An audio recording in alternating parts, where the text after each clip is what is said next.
정부가 내놓은 세제 개편안에 부동산 시장은 물론이고 여야 정치권도 술렁이고 있습니다. 이 대통령이 문재인 정부 때처럼 증세 카드를 본격적으로 꺼내들었다는 해석이 나오기 때문인데요.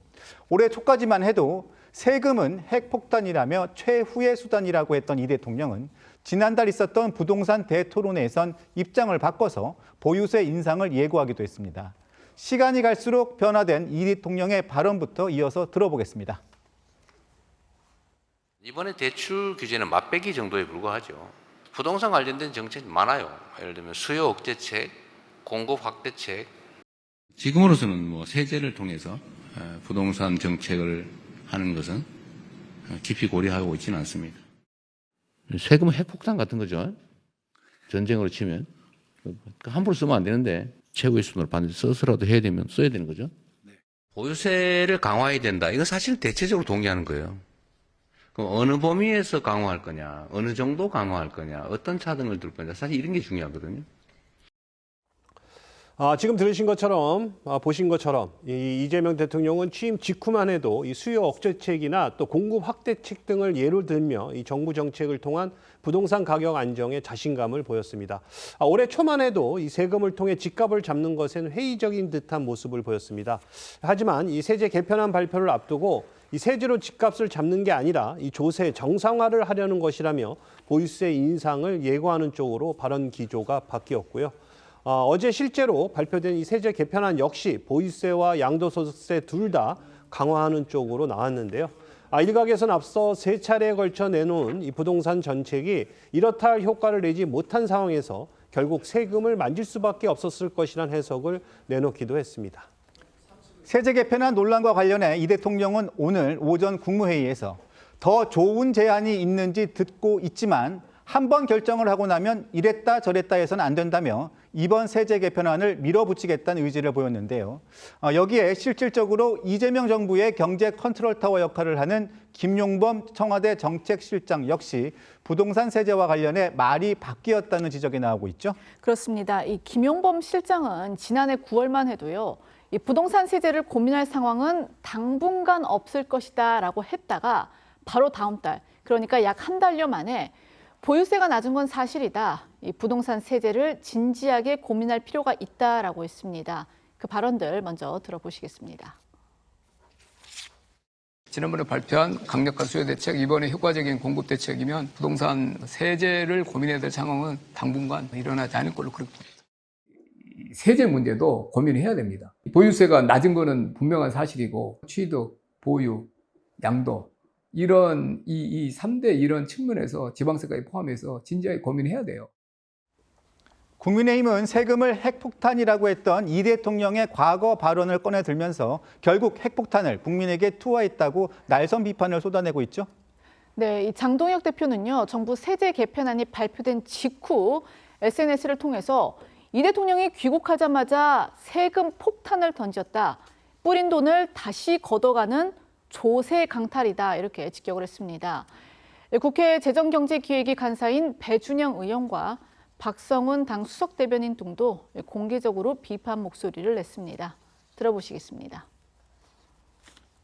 반도체 호경기로 역사상 최대 초과 세수를 걷는 정부가 오히려 3조 4천억 원의 혈세를 더 걷겠답니다.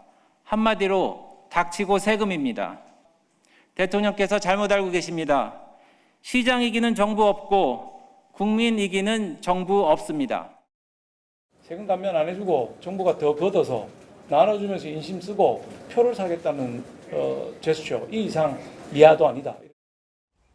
민주당은 공식적으로는 정부의 이번 세제 개편안을 긍정평가하면서 힘을 보태겠다는 입장인데요. 하지만 내부에선 술렁이는 분위기도 감지되고 있다고 합니다. 이태희 기자, 내후년 총선을 앞두고 부동산 민심을 악화될까 이게 우려가 되는 거죠. 네, 이 부동산 민심의 향배를 좌우하는 서울과 수도권, 특히 고가 아파트가 밀집해 있는 한강벨트를 지역구로 둔 민주당 의원들 사이에서 이런 위기감이 커지는 분위기인데요. MBN 보도에 따르면 민주당 서울 지역구 의원들이 모레 부동산 정책 대응을 위한 간담회도 열 예정이라고 하고요. 이들 사이에서 부동산 현실을 반영하지 못한 개편이다. 세제 개편안이 서울 시민들에게 좋은 신호로 받아들여지지 않을 것 같아 우려스럽다. 또 총선에 악영향을 미치지 않도록 당이 조정할 필요가 있다는 이야기들이 나오고 있습니다. 실제로 오늘 민주당에서 나온 발언들 사이에서도 미묘하게 온도차가 감지됐는데요. 한병도 당대표 직무대행은 세제 개편안을 긍정평가하며 국민의힘이 낡은 정치 선동을 하고 있다고 꼬집은 반면 서울 서대문을 지역구로 둔 삼선 중진 김영호 의원은 국민의 눈높이에 맞는 세제 개편안을 만들 필요가 있다는 취지로 말했습니다. 들어보시죠. 이번 개편안의 목표는 성장과 민생을 위한 조세 정상화입니다. 그런데 국민의힘은 이러한 지원과 보호 조치는 감춘 채 세금 폭탄이라는 낡은 선동만 되풀이하고 있습니다. 청와대에서 세제 개편안을 준비해서 이게 이제 우리 여당으로 오게 되면 우리 여당은 실제로 민심을 잘 파악하고 있는 거잖아요. 국민들이 세제 개편이 되더라도 수용할 수 있고 납득될 수 있는 그런 세제 개편안을 여당에서 만들어야죠. 만들어서 정부를 다시 설득해야죠. 최윤선 부원장님, 자 민주당에서는 한병도 대표 권한대행은 조세 정상화라고 얘기했어요. 그런데 서울의 지역구인 김영호 의원은 정부를 다시 설득하겠다 이렇게 얘기를 했단 말이에요. 실제 수도권 의원들의 분위기는 어떤 겁니까? 서울 지역이라든가 수도권 의원들 입장에서는 좀 예민하게 받아들이고 민감하게 반응을 할 수도 있는 문제일 수는 있죠. 서울 지역의 경우에는 부동산 자산이 가장 큰 비중을 차지하는 가구당 그런 분위기도 맞습니다. 그러다 보니 이번 세제 개편안을 통해서 자칫 본인에게 세금이 증가하는 것이 아닌가라는 그런 우려들 시민들로서는 할 수가 있죠. 지역 구민들 충분히 생각을 할 수가 있습니다. 그것이 오롯이 총선에 영향을 미치는 것이 아닌가라는 우려도 일정 부분 할 수도 있을 것 같아요. 이번 세제 개편안에 대해서 당 차원에서라도 미흡하고 부족한 부분이 있다면 의견을 개진할 수도 있는 겁니다. 그런 부분들에 대해서 여러 가지 논의하는 과정이 있어야 될 것으로 보여지는 것이고요. 지역 주민들의 여러 가지 목소리도 함께 경청할 필요성도 있어 보입니다. 실질적으로 이번 세제 개편안의 큰 틀은 조세 형평성과 자산 양극화를 완화하는 것에 중점을 두는 거 아니겠습니까? 실제로 그에 부합하는 결과인지라면 여러 가지 측면 살펴봐야 될 문제도 있는 것이고요. 그렇다고 하더라도 대체적인 큰 틀에 있어서만큼은 민주당 입장도 충분히 공감을 하고 있는 것이고요. 서울 지역 의원들의 경우에도 마찬가지로 보여집니다. 앞으로는 이러한 부분들에 대해서 미세 조정을 할 부분이 있는지를 살펴보는 것이고요. 그리고 해당되는 지역 주민들, 서울 주민과 수도권 주민들에 대해서 이런 부분들에 대한 우려를 설득하고 그러한 부분들에 대해서 의견을 경청하는 그러한 자리를 가지는 것이 더욱더 적절하지 않을까 싶습니다. 네, 이용호 의원님, 민주당 의원이 서울 지역구 의원이 이거 다시 조정해야 되고 정부를 다시 설득해야 된다 이렇게 얘기를 합니다. 저런 그 여당의 의원이 많이 있어야죠. 그게 우리 국민의 목소리라고 생각해요. 청와대나 또 정부는 이런 우리 그 집권 여당의 의원들의 목소리를 생생하게 들을 필요가 있고요. 정책에 반영할 필요가 있다고 생각합니다. 어제 제가 몇몇 사람들을 만났는데 이재명 정부는 아마 집 문제 그리고 주식 때문에 속된 말로 망할 거다 이렇게 얘기들을 해요. 이재명 대통령께서 집 팔아가지고 집값은 앞으로 떨어질 거니까 집을 팔아서 주식으로 가라 이렇게 얘기를 했는데 그 이후 어떻게 됐습니까? 집값은 오르고 주식은 올랐다가 지금 떨어져가지고 2030 이런 사람들은 신용 이런 걸 써가지고 거의 뭐 수십만 개의 깡통 계좌가 생겼다. 그래서 지금 굉장히 분위기가 흉흉해요. 그런 상황에서 이번에는 또 주택을 잡겠다고 해서 가처분 소득도 줄어들고 또 세금 낼 돈도 별로 없는데 주식시장에서 다 어려워져가지고 그런데 이제 또 세금 징벌적으로 매긴다고 그러니까 국민들이 지금 가만히 있겠습니까? 저는 이런 것들이 너무 일방적으로 본인들의 어떤 공급자 중심의 생각만 하고 있는 것이지 지금 서민의 입장에서 서민을 정말 얼마나 고통을 주고 있는가 하는 부분을 지금 생각하지 않고 있는 것이 아닌가 싶어서요. 저는 이런 것들이 다음 선거에는 어느 정도 상당한 영향을 주지 않을까 그런 생각을 합니다. 예, 조금 전에 이용호 의원님께서 이재명 정부는 부동산과 주식 때문에 어떻게 될 것이다. 이 부분은 국민의힘 측 주장.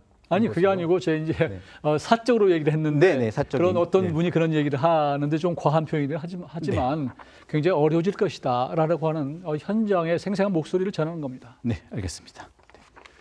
정부 세제 개편안에 대해서 적지 않은 부동산 전문가들도 부정적 평가들을 내놓고 있는데요. 문승진 기자, 특히 이 대통령의 부동산 멘토로 꼽혀온 전문가들이 신랄한 비판을 내놓고 있다면서요? 맞습니다. 그 가장 대표적인 인물은요. 아마 그 앵커도 기억하실 겁니다. 바로 이 최근 이재명 대통령의 분당 아파트 근저당 설정 논란 당시 이 대통령 입장을 적극 옹호했던 이 한문도 교수는요.